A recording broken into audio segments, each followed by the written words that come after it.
Shalom, kembali lagi bersama kami dalam program Yabes, You Ask Bible Answer, dalam kanal YouTube Jemaat Gemim Bukit Muria Tikala Baru. Dan pada saat ini kita kedatangan narasumber yang baru dengan tema yang baru juga. Pada saat ini saya akan memperkenalkan narasumber kita. Kalau sebelum-sebelumnya ada Pendeta Musa dan Pendeta Andrew. Sekarang kita kedatangan salah satu pendeta domisili di Jemaat Gemim Bukit Muria Tikala Baru yang terkasih Bapak Pendeta Evert Dodolang, Magister Teologi. Apa kabarnya Bapak? Ya, puji Tuhan, baik-baik. Iya, pada bagian ini kami, terlebih khususnya Pak Pendeta Evert, hendak membahas sebuah tema perihal minggu-minggu sengsara dan memasuki masa Paskah dengan tema salib dan kebangkitan. Nah, mungkin tema tentang salib dan kebangkitan ada begitu banyak pertanyaan yang masuk atau ada dalam benak para penonton sekalian. Apa itu salib? Kebangkitan itu seperti apa? Apakah benar Yesus Kristus itu tersalib dan bangkit? Nah, untuk beberapa saat ke depan kita hendak dihantar dalam satu tema tersebut. Biarlah para penonton sekalian mengambil momen waktu sejenak untuk mendengarkan beberapa penjelasan perihal salib dan kebangkitan ini dengan narasumber kita, Pak Pendeta Evert Dodolang, Magister Teologi. Nah, Pak Pendeta, kita mulai masuk dalam percakapan ini. Oke. Berbicara tentang salib dan kebangkitan, seperti yang telah saya sampaikan tadi, ada pernyataan sinis, betul so Tuhan Yesus yang disalibkan, betul so Tuhan Yesus itu bangkit, karena itu sesuatu yang tidak masuk di akal. Orang so meninggal, kenapa dia bangkit? Mungkin itu boleh Bapak Pendeta jelaskan kepada penonton dan pendengar sekalian.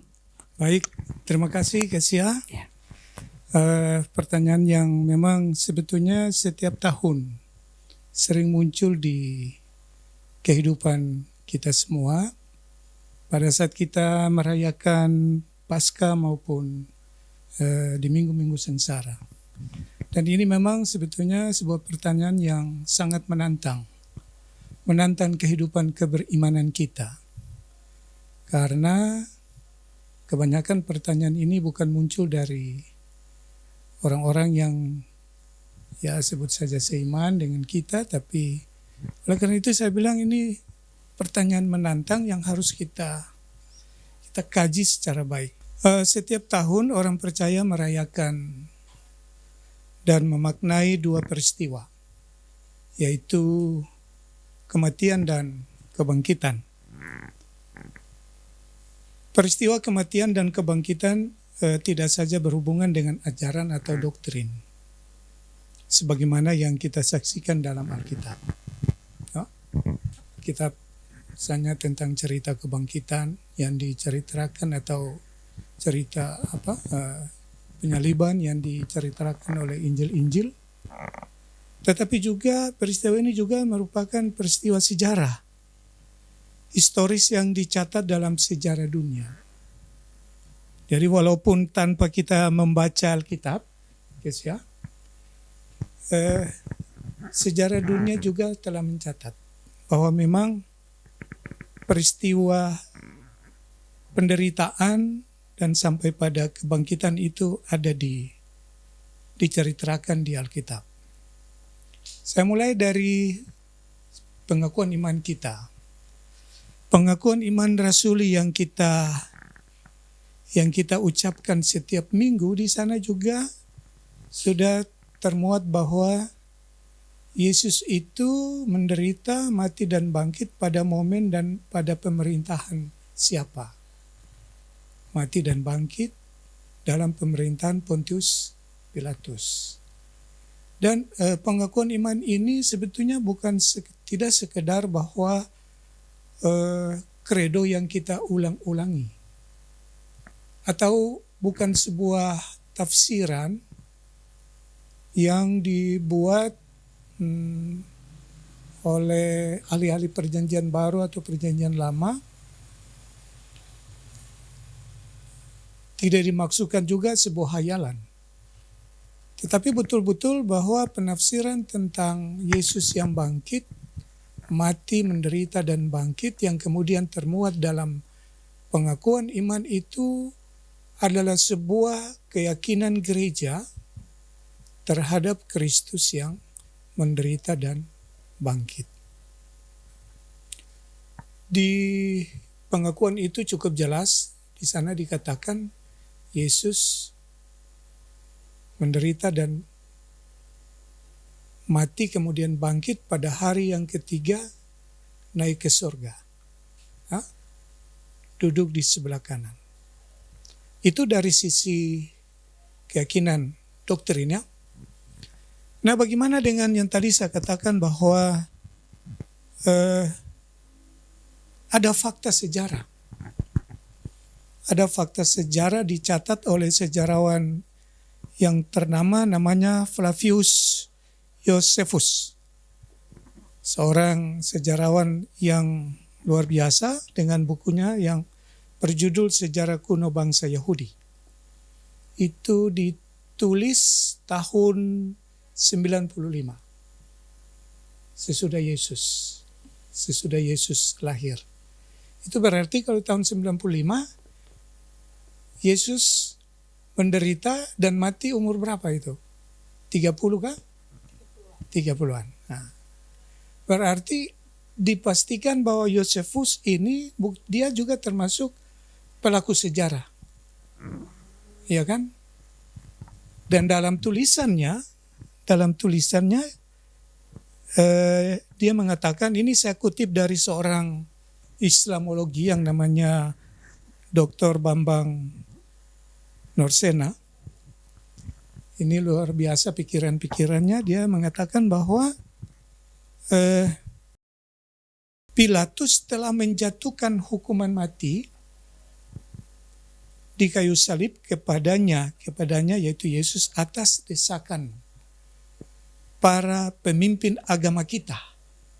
Itu saya mengutip dalam satu percakapan di satu momen antara Bambang Norsena dengan orang-orang yang tidak seagama ketika dalam diskusi tertentu. Dan di situ dikatakan bahwa Yesus mati karena desakan yang dilakukan oleh pemimpin kita, yaitu para ahli-ahli Taurat, dan dibawa ke pemimpinan Pontius Pilatus. Itu sama halnya dengan di Injil-Injil. Mungkin di minggu yang berjalan ini kalau orang digemim kan Pak, ada perentetan cerita bagaimana pemuka agama, Betul. imam-imam besar. Jadi apa yang dikatakan oleh Josephus tadi, itu juga yang ditulis di Injil-Injil. Ada kesamaannya, yaitu pertama, dia menderita di satu pemerintahan yang namanya pemerintahan Pontius Pilatus. Kemudian cara matinya sama, yaitu disalibkan. Kemudian mati dan bangkit. Saya kira itu dulu. Jadi begini, maksudnya dengan begitu kita meyakini bahwa betul-betul Yesus itu mati dan bangkit. Belum lagi kalau kita memperhatikan nubuatan-nubuatan dalam perjanjian lama, itu cukup banyak ya. Dalam nubuatan-nubuatan dalam perjanjian lama tentang Yesus yang menderita di kayu salib, misalnya saja ya, tentang Yesus, nubuatan tentang Mesias di antara para pemberontak yang dinubuatkan oleh Yesaya pasal 53 ayat 12. Yesaya 53 ayat 12 tertulis, sebab itu aku akan membagikan kepadanya orang besar sebagai rampasan, dan ia akan memperoleh orang-orang kuat sebagai jarahan, yaitu sebagai ganti karena ia telah menyerahkan nyawanya ke dalam maut, dan karena ia terhitung di antara pemberontak-pemberontak, sekalipun ia menanggung dosa banyak orang dan berdoa untuk pemberontak-pemberontak. Ya, itu itu nubuatannya digenapi di Matius 27 ayat 38. Matius 27 ayat 38. Bersama dengan dia disalibkan dua orang penyamun, seorang di sebelah kanan dan seorang di sebelah kirinya. Itu salah satu contoh. Dan banyak contoh-contoh lain. Kalau kita mau telusuri dari awal sampai akhir, cukup banyak. Paling tidak itu satu contoh yang kemudian memberi kesan bagi kita bahwa betul bahwa penderitaan Yesus itu selain dari fakta sejarah, fakta teologis itu juga sudah dinubuatkan dalam Perjanjian Lama dan kemudian dinyatakan dalam Perjanjian Baru. Ya, lalu Pak Pendeta dengan faktor-faktor yang sudah Pak Pendeta sampaikan tadi, ada faktor historis, teologis, lalu ada timbul pertanyaan dalam Alkitab dibilang kalau mau ikut Yesus Kristus dia harus sangkal diri, pikul salib, ikut aku. Ya. Nah kadang ada miskonsepsi, pikul salib ini apa? Baloknya kah? Yang kayak salib atau pakai Jadi maksudnya pikul salib mungkin ini yang masih kurang jelas. Jadi mungkin bisa Bapak jelaskan. Sebaiknya kita pakai ayat rujukan saja, yaitu Matius pasal 16 ayat 24. Coba Kesia baca dulu. Matius pasal 16 ayat 24. Matius 16 ayat 24. Lalu Yesus berkata kepada murid-muridnya, "Setiap orang yang mau mengikut aku, ia harus menyangkal dirinya, memikul salibnya, dan mengikut aku." Ya. Ada dua kata kunci. Yang pertama, menyangkal diri, memikul salib, dan mengikuti aku. Jadi kalau kita mau pahami mengapa Yesus bicara begitu, kita tentu melihat dulu ke belakang karena memahami Injil-Injil harus melihat konteks dan struktur. Nah, coba Kesia baca ayatnya yang ke-22 tadi. Ayat 22. Tetapi Petrus menarik Yesus ke samping dan menegur dia, katanya, "Tuhan, kiranya Allah menjauhkan hal itu sekali-kali takkan menimpa engkau." Ya, ini kan mengapa Petrus bicara itu, karena ketika pada saat itu Yesus berkata bahwa dia akan menderita. Lalu Petrus menarik Yesus, seakan-akan Petrus beranggapan hal itu tidak bisa terjadi sama Yesus. Nah, Yesus justru berkata, "Enyalah hai iblis." Ya? Awalnya Petrus berpikir bahwa Yesus sudah dikuasai oleh iblis. Tetapi justru sebaliknya, Yesus berkata kepada Petrus, "Enyalah iblis." Iblis yang dimaksudkan situ adalah Petrus. Mengapa? Pertanyaannya mengapa? Mengapa Petrus menarik Yesus? Karena bagi Petrus, pemahaman Petrus terhadap Yesus yang adalah Mesias itu datang sebagai pemimpin yang mampu mengalahkan kekuatan Roma yang pada saat itu menjajah bangsa Yahudi. Dan karena itu ketika Yesus berkata bahwa dia akan menderita, Petrus kaget. Kenapa? Justru Petrus berpikir Yesus datang sebagai seorang raja yang akan mengalahkan, dan karena itu saya sebagai pengikut mengapa harus menderita? Iya toh? Karena itu dia menarik Yesus dengan mengatakan hal itu tidak bisa terjadi sama Yesus. Nah, dari sini kemudian kita masuk pada perkataan Yesus. Siapa yang mengikuti Yesus, dia harus memikul salib. Karena bagi Yesus, dia datang sebagai Mesias, bukan sama seperti perspektif orang-orang Yahudi pada saat itu. Nah, sekarang persoalan kita adalah apa itu memikul salib? Yang pertama, menyangkal diri dulu. Menyangkal diri. Menyangkal diri ini saya ingat ada satu teolog namanya I.W.J. Hendricks. Dia ahli Perjanjian Baru. Dia pernah berkata begini, menyangkal diri itu konsekuensi dari mengikuti Yesus. Dia bilang menyangkal diri itu adalah upaya kita bagaimana melihat diri kita ini bukan diri kita lagi, tapi Kristus yang ada dalam diri kita. Segala sesuatu yang kita pikirkan, kita perbuat harus lihat diri kita, bukan diri kita, tapi Kristus. Itu menyangkal diri. Menyangkal diri artinya selama ini kita berpikir hanya diri kita, sekarang kita diajak untuk berpikir terbalik.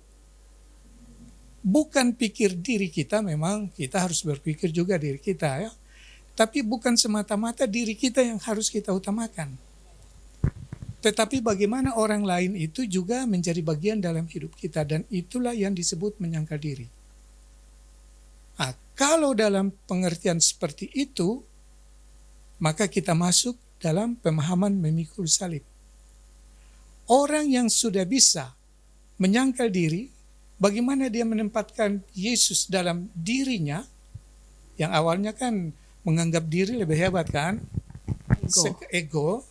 Sekarang justru dia menempatkan Yesus dalam dirinya, dan kemudian itu langkah awal dia untuk memikul salib. Sekarang apa itu memikul salib? Tadi saya bilang apakah memikul salib Pakai pawai-pawai, ya pawai-pawai begitu, atau selebrasi, pakai apa nama salib, kalung salib ke anting salib ke, Ya, atau aduh, itu apa sekarang ornamen luar biasa. ada salib. Ya, saya memang tidak punya salib seperti begitu. Oh, jadi begini memikul salib. Ada orang yang sering bilang begini, kita salib ini berat. Ada kan? Ada. Dan itu biasanya dikatakan oleh ibu-ibu. Kalau bapak-bapak tidak pernah. Karena bapak-bapak biar lagi so berat, dong bikin diri masih kuat. Kalau ibu-ibu kan tidak tahan semua karena berpikir dari mengandalkan perasaan. Jadi sering bilang, aduh kita salib berat. Jadi salib itu disamakan dengan beban. Jadi seakan-akan beban, pergumulan, itu salib. Tidak apa-apa. Bagi saya tidak apa-apa. Kalau orang melihat salib itu sama dengan beban, itu tidak ada masalah. Tetapi jangan lupa, salib itu adalah tanda keikutsertaan kita dalam karya penyelamatan. Itu yang paling penting. Jadi tidak sekedar beban yang ada pada kita, beban itu kan berarti pikul untuk diri kita upayakan. Tapi salib itu adalah cara Tuhan memanggil kita memikul salib, berarti cara Tuhan memanggil kita memikul salib, berarti bersedia masuk dalam karya keselamatan yang Allah kerjakan. Salib itu kan di perjanjian lama itu kutuk. Misalnya dalam Ulangan tuh, saya dibilang. Tapi kemudian Paulus mengatakan dalam Galatia 3 itu, orang yang terkutuk itu orang yang tersalib, yang terkutuk itulah sebagai penyelamat. Dan karena itu dalam konteks itu, ketika kita bersedia memikul salib, maka itu berarti kita terpanggil juga terlibat dalam karya keselamatan Allah. Jadi tidak sekedar beban. Kalau beban kan itu berarti pergumulan kita ya. Tapi kalau terlibat dalam karya keselamatan Allah, itu berarti semua hal kita harus kerjakan. Bukan hanya untuk kepentingan beban kita, tapi beban orang lain pun harus menjadi beban kita. Barulah mengikuti Yesus. Boleh begitu? Boleh sekali Pak Pendeta. Ya, para pendengar sekalian, kita sudah mendapatkan gambaran yang sangat luas mengenai makna salib. Dan Pak Pendeta, di salib itu kan ada tulisan INRI. Oh, Bisa jelaskan apa artinya, terus pemaknaannya itu sekarang itu bagaimana? oh iya. Kalau saya tidak apa-apa. Yang penting tidak ditulis ini pemberontak. Tidak ditulis ini penjahat. Tidak ditulis ini pembohong. Tapi ditulis yang menunjukkan dia raja orang Yahudi. Karena justru itulah Yesus disalibkan. Ya? Tapi apa yang terjadi? Sampai mati semua menyaksikan bahwa dia adalah raja orang Yahudi. Raja itu kan kalau konsep orang Yahudi kan kaisar. Kaisar itu penyelamat. Ya? Dan kalau dia di situ ditulis raja orang Yahudi, maka tanpa disadari mereka yang menyaksikan sampai pada kematian Yesus itu tahu memang benar dia raja orang Yahudi. Bagaimana Tuhan membalikan? Bagaimana Allah membalikan konsep kejahatan mereka yang mereka pakai untuk menyalibkan Yesus? Justru Tuhan Allah memproklamirkan siapa Yesus sesungguhnya di Bukit Golgota itu. Yaitu dia raja orang Yahudi. Di sini, dalam konteks ini, Saya setuju dengan pendapat dari seorang teolog yang namanya itu Henry. Dia bilang begini, justru Tuhan menggunakan kejahatan manusia terlepas dari pikiran jahat yang ada pada saat itu untuk menyelamatkan umat melalui penyaliban itu. Kenapa dia bilang begitu? Karena mereka kan justru karena tidak mau Yesus menjadi raja orang Yahudi, mereka menyalibkan Yesus karena raja itu adalah kaisar. Jadi bagaimana Tuhan menggunakan kejahatan manusia itu untuk kemudian memuluskan rencananya untuk menyatakan, memproklamirkan bahwa Yesus betul-betul raja penyelamat orang Yahudi. Jadi bukan penjahat dan lain-lain. Nah, dalam konteks ini, kalau kita bicara soal penerapannya dalam kehidupan kita, Tuhan juga kan sering pakai orang-orang tertentu untuk memperbaiki orang kelakuan, sikap. Sering Tuhan pakai suami, istri untuk memperbaiki kehidupan iman orang. Ya? Jadi kalau Tuhan pakai suami itu bisa saja bukan saja suami baik, bisa saja suami tidak baik. Suami tidak baik mengajar istri untuk sabar, banyak berdoa. Seperti sederhana itu saja yang ingin saya katakan terkait dengan kalimat Indri itu. Oke, Pak Pendeta. Lalu berbicara proses penyaliban, berarti penghapusan dosa umat manusia. Anak muda sekarang banyak yang bertanya begini, Pak, bagaimana boleh Yesus Kristus sendiri menghapus semua orang pedosa? Kong bagaimana sampai boleh itu sosok Yesus Kristus memulihkan hubungan Allah dengan manusia? Kenapa sampai boleh? Ya. Ini menarik karena salah satu makna dari penyaliban itu atau kebangkitan itu adalah pemulihan atau penebusan. Penyaliban itu adalah bukti penebusan dosa kita. Bukan sebetulnya kan kita yang harus, manusia yang harus menanggung dosa itu, disalib itu. Tetapi ternyata Yesus mengambil posisi karena karya keselamatan itu. Sehingga proses kebangkitan itu adalah bagaimana cara Allah untuk memulihkan atau penebusan. Kita ditebus karena dosa kita. Karena dosa, sehingga penebusan itu bersifat universal, secara umum. Penebusan yang Yesus lakukan tidak hanya bagi kehidupan umat Israel pada saat itu. Tetapi penebusan itu dalam segala aspek secara universal, bahwa penebusan itu menyangkut dengan penebusan dosa dan penebusan dunia secara keseluruhan. Berarti Pak Pendeta kalau bilang penebusan dosa dari Tuhan itu kompromi dengan dosa berarti kan? Nah, Tuhan tidak kompromi. Yang berdosa tetap berdosa dihukum. Bahkan upah dosa adalah maut. Kung ada yang rupa jaga itu dong Pak, kayak berdoa pengakuan dosa juga tuh Tuhan nanti akan mengampuni itu orang. Tuhan kan Maha Pengampun. Itu sering kita tidak bisa jadikan Tuhan itu seperti mobil sampah. Setiap pagi datang di lingkungan mau ambil angka sampah itu kasih bersih. Tidak.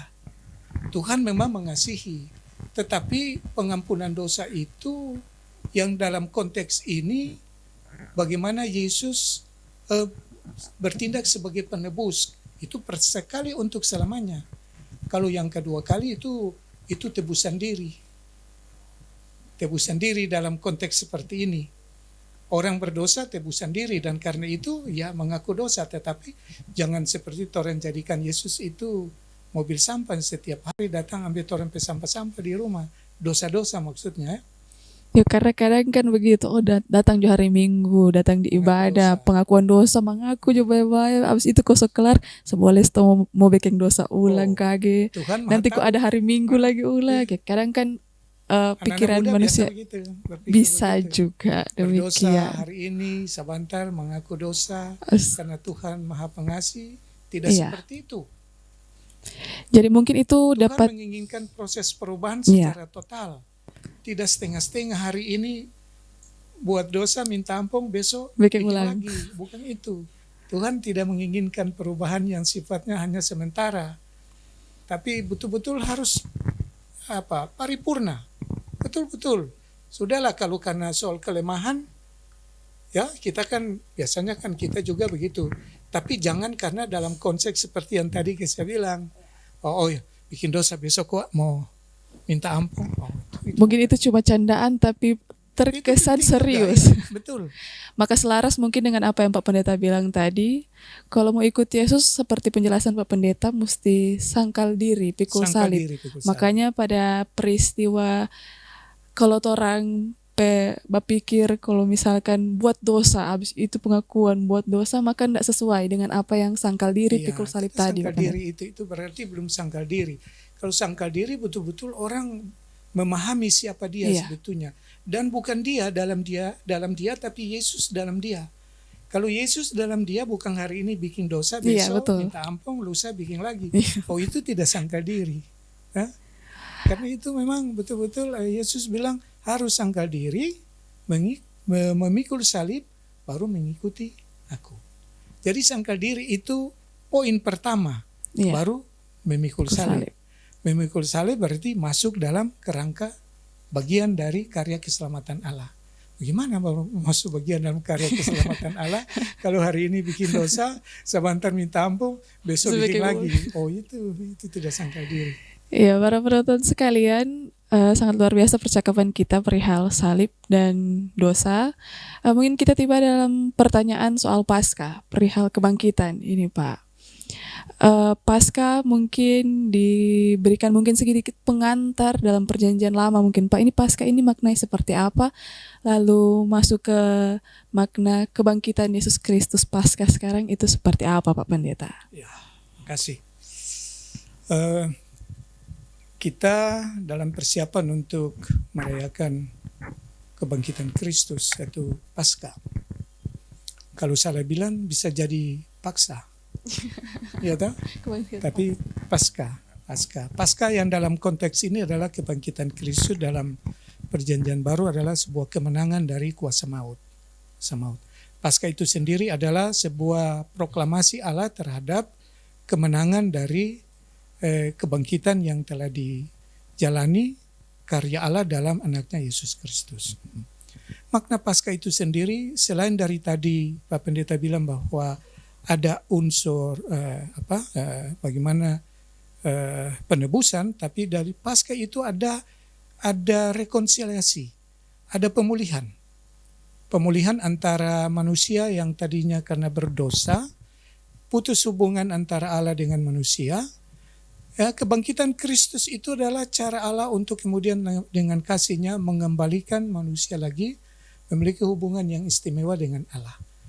Di situ Israel kemudian bisa beribadah kepada Tuhan, diberi hak, memuji dan memuliakan, ditarik dalam perjanjian baru juga Paskah. Maka kita punya hubungan dengan Allah dan Allah memberi hak kepada kita untuk selalu terus berhubungan dengan Dia dalam ibadah, baik itu ibadah-ibadah dalam persekutuan, pribadi, di keluarga dan lain-lain.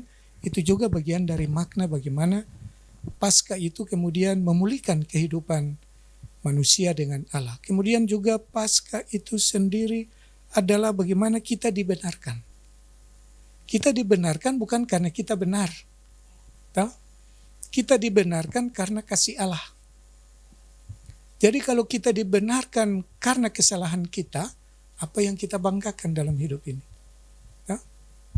Sering kan orang berpikir bahwa kemudian malah memposisikan diri harus bertahan pada kebenaran.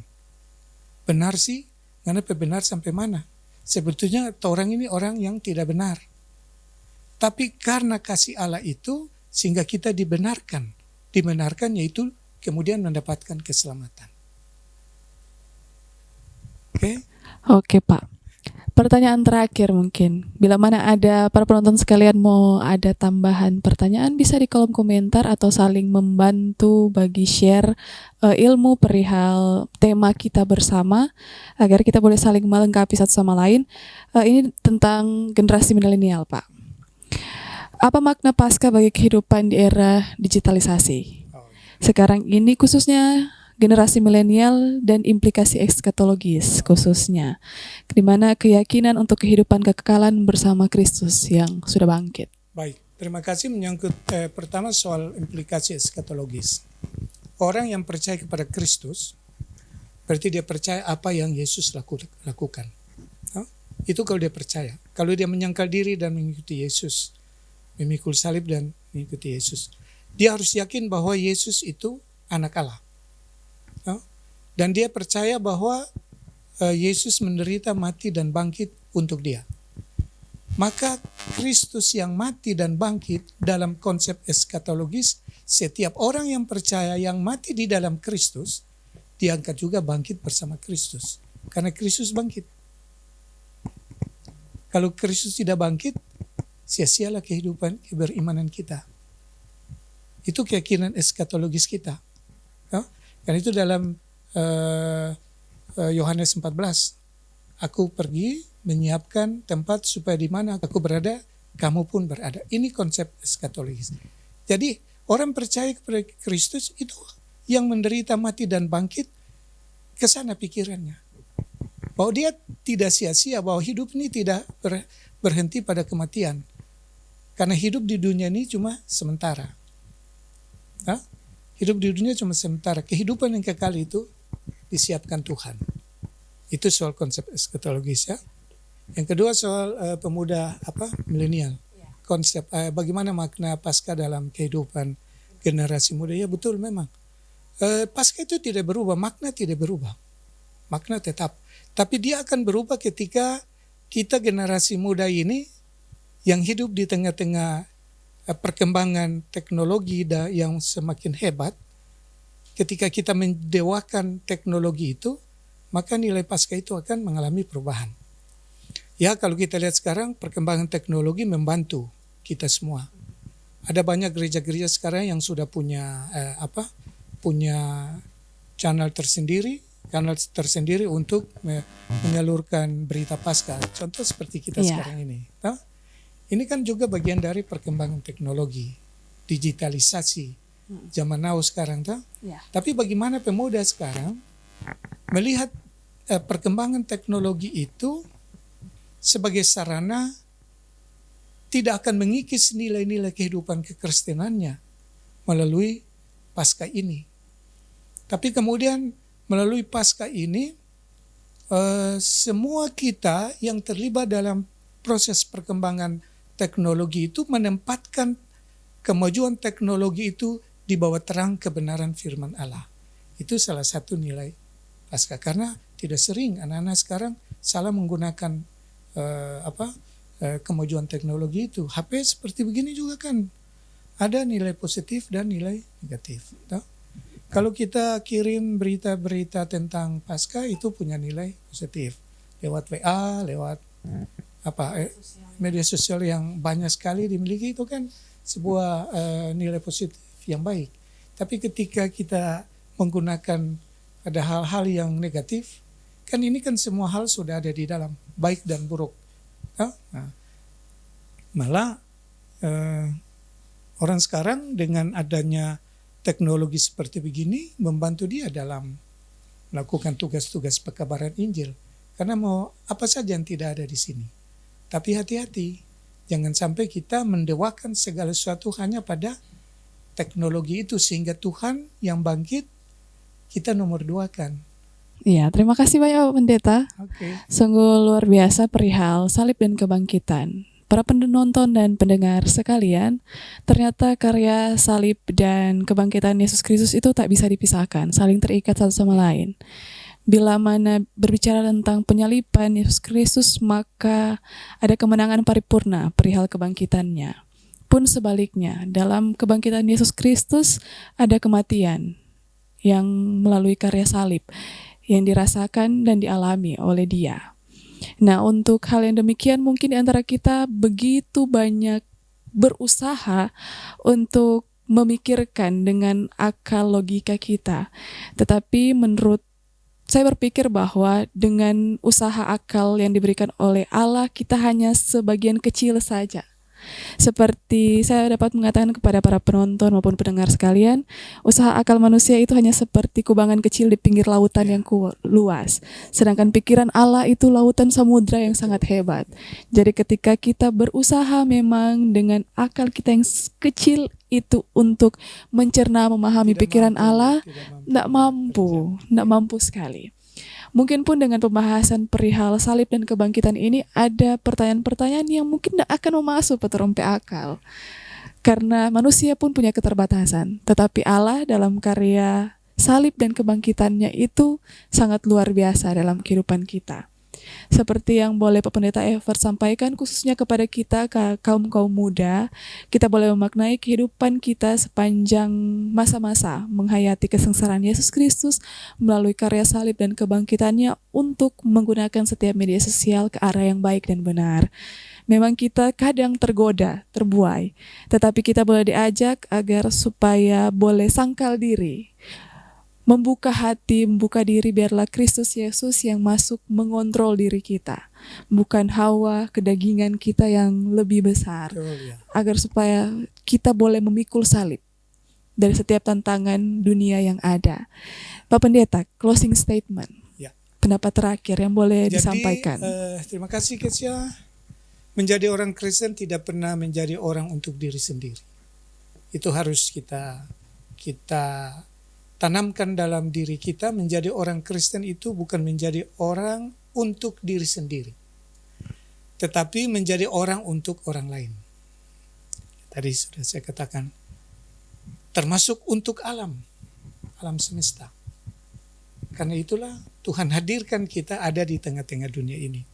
Ketika kita menjadi bagian orang lain, maka dipastikan kita punya persoalan dan pergumulan. Itu pasti. Salib. Tapi salib itu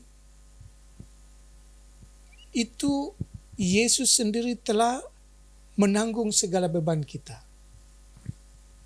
Ketika kita berada dalam pergumulan, bukan berarti Yesus kembali lagi dan mengambil beban itu. Tidak. Tetapi Yesus akan bersama-sama dengan kita dalam menjalani beban dan pergumulan itu. Jadi beda ya. Bukan Yesus datang angkat itu pergumulan itu lagi. Itu penebusan. Hidup sekarang kita menjalani hidup ini dengan beban. Tapi bersama Yesus bersama dengan kita menjalani beban itu. Bukan Yesus angkat, tidak. Tapi Yesus bersama dengan kita menjalani beban hidup ini. Itu. Kasih. Closing statement yang keren. Kalau anak muda bilang keren. Ya, terima kasih banyak Pak Pendeta Evert Dodola, Magister Teologi, dengan pembicaraan diskusi bersama dalam YABS You Ask Bible Answer dengan tema salib dan kebangkitan. Bila mana di antara para penonton dan pendengar sekalian ada beberapa pertanyaan lagi yang baru atau mau diangkat tema-tema yang baru, bisa di komen di kolom komentar ataupun hendak memberi masukan tambahan perihal materi yang boleh kami sampaikan guna untuk membangun bersama.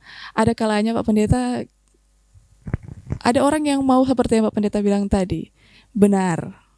Akhirnya mau terkesan orang lain, akhirnya salah dengan apa yang dia sampaikan. Tapi iya, saya mengajak kita sekalian agar supaya kita saling membantu satu sama lain perihal memberikan informasi teologis bersama yang baik dan benarnya bagaimana, yang saling membangun, mengisi satu sama lain. Akhir kata, saya mengucapkan terima kasih banyak kepada Pak Pendeta Evert Dodola, Magister Teologi, yang sudah membagi informasi kepada kita sekalian. Semoga pelayanan dari Pak Pendeta, pelayanan maupun pekerjaan beserta dengan keluarga terus diberkati dan dimampukan oleh Tuhan. Dan para penonton sekalian, kami saat ini hendak mendoakan bersama juga Pak. Diminta kesediaan kepada Pak Pendeta Evert perihal memberikan penguatan kepada kami untuk menyangkal diri, memikul salib, dan memperoleh kemenangan melalui Paskah kebangkitan Kristus. Mari kita berdoa. Kami bersyukur dan berterima kasih ya Tuhan Allah Bapa di sorga. Melalui program Yabes ini kami telah dibekali dengan beberapa percakapan terkait dengan salib dan kebangkitan. Kami mohon biarlah kiranya siapapun kami yang sempat menyaksikan ini mendapat pencerahan dan kekuatan dalam menghadapi berbagai tugas tanggung jawab secara pribadi bahkan di tengah-tengah kehidupan keluarga. Kami penuh dengan kelemahan dan keterbatasan, tetapi kami percaya Tuhan akan melengkapinya itu melalui kesediaan hati diri dari setiap para pendengar pemirsa yang sudah mendengar percakapan kami ini, dan kelemahan kami akan semakin nyata ketika seluruh pendengar dapat melakukan apa yang kami percakapan di saat ini dan menjadi berkat bagi kehidupan mereka. Terima kasih ya Tuhan, ini doa kami di dalam nama Tuhan Yesus Kristus. Amin. Terima kasih banyak Pak Pendeta sekali lagi.